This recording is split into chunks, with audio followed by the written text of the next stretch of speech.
you like a lot of the footage that you're seeing here, they've been shot on my iPhone 16 Pro with a couple of different lenses, and they are the Sandmarc mobile lenses. I've been using their 16mm wide alongside the 100mm macro, and most importantly, and my personal favorite, the 58mm telephoto over the last few months, traveling to Japan as well as in and around Australia, plus shooting a lot of different short films and narrative and kind of commercial projects as well with these lenses. And today I wanted to share with you everything that I've experienced and my personal thought on utilizing these lenses with my iPhone 16 Pro.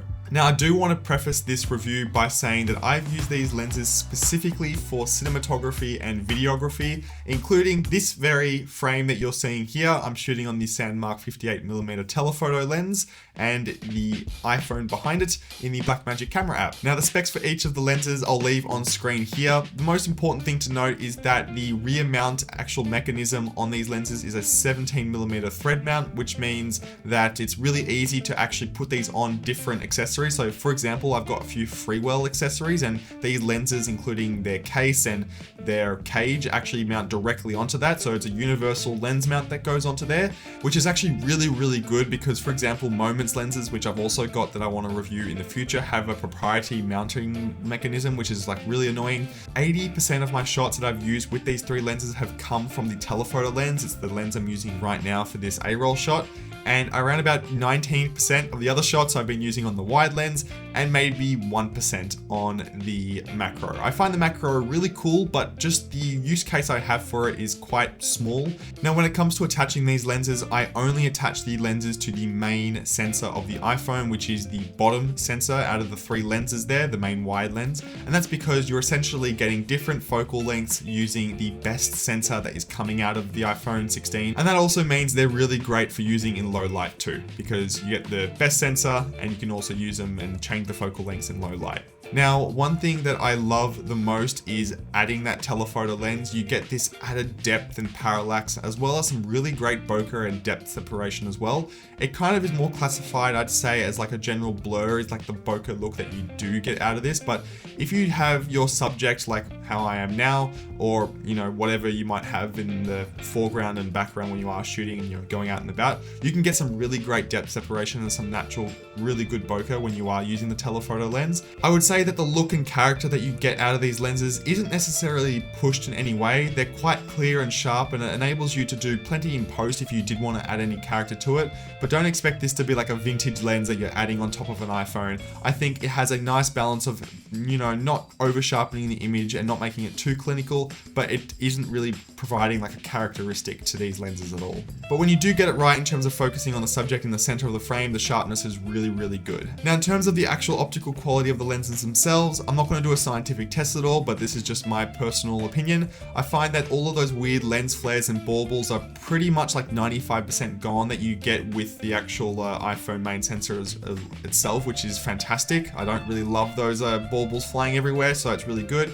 There's not too much chromatic aberration at all, although I'm not doing specific focus tests and things, but I think they do hold up really well. And a lot of other cheaper lenses that you might just find on Amazon or something do have issues with that. One thing that I have found is that on the edges of some of the frames, you will get a little bit of fuzziness or blur that you'll have to kind of work with and work around. It's not hugely noticeable, but just something that I did kind of pick up on. It's not a big deal breaker, but especially if something's quite far away, like it's a couple hundred meters away, or the background, the image itself is not actually too sharp. And then again, you are using a very small sensor, so I think that plays in part, but that's just one small thing to kind of keep in mind. Now, an absolute must that I always like to use is the variable ND filter. It's an 8-64 or 2-6 stop, I believe, which I think is just enough. If you are going to get either one of these lenses, I do really recommend the Motion ND filter that I'm using with the Sandmarc one now. It's made by Sandmarc. You don't need a step-up ring to attach it to these lenses, so it's just one less thing to worry about.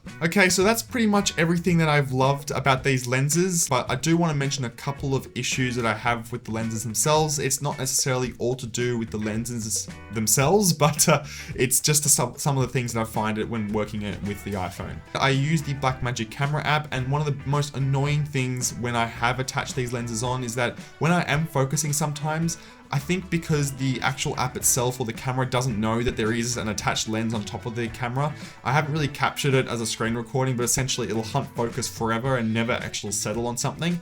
And I've only found that happens when I do attach a lens on top. Again, it's not a fault or of the lens, but it's just one of the major issues that I have had when attaching lenses in general on the phone.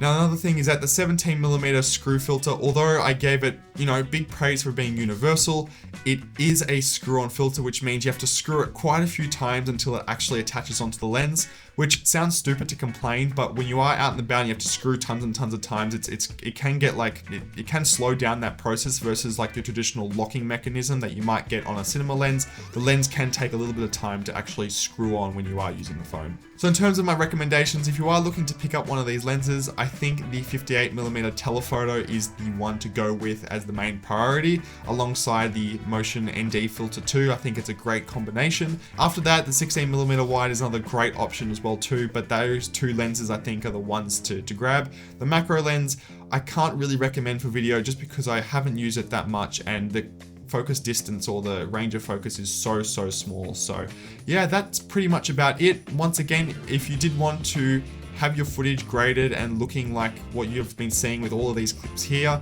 I've graded everything with my iPhone conversion log LUTs and power grades, where you can pretty much just drag and drop everything onto the clips when you shoot in Apple Log and in ProRes or other formats too. I'll leave the link in the description below if you want to check that out, and obviously support the channel by doing so. If you have any questions about these lenses or iPhone filmmaking, feel free to let me know in the comment section below. And until next time, have a wonderful day, stay safe, and of course, do take care.